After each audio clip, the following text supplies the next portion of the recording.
Šoreiz vingrinājam mūsu ķermeņa lielākajiem muskuļiem, un tie ir sēžas muskuļi.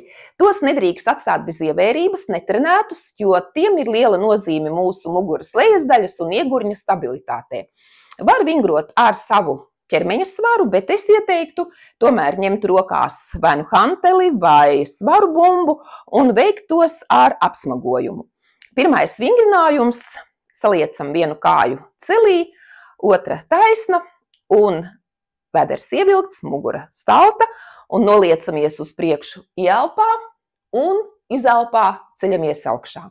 Ja vēlaties šim vingrinājumam papildus grūtības pakāpi, tad noliecoties varam atcelt saliekto kāju no grīdas. Tātad nedaudz pēdu atceļam un noliecamies uz priekšu. Uz otru pusi tas pats. Viena kāja saliekta, nedaudz atbalstamies līdzsvaram, ja tas nav nepieciešams, atceļam.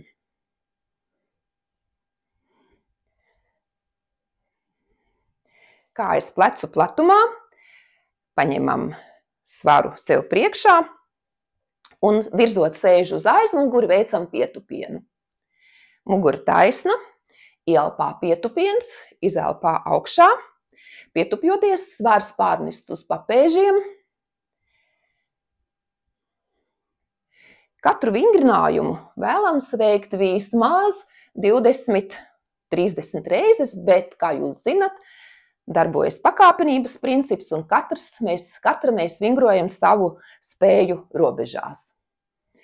Nākamajā vingrinājumā speram platu soli uz priekšu kā izklupienā, paliekam uz vietas, starp kājām pietiekami liels attālums, lai trenētos tieši sēžas muskuļi, un saliecam kājas ceļos.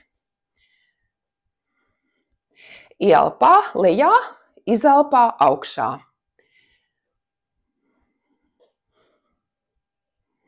To pašu uz otru pusi, nostabilizējamies un saliecam kāju, ieelpā, izelpā augšā.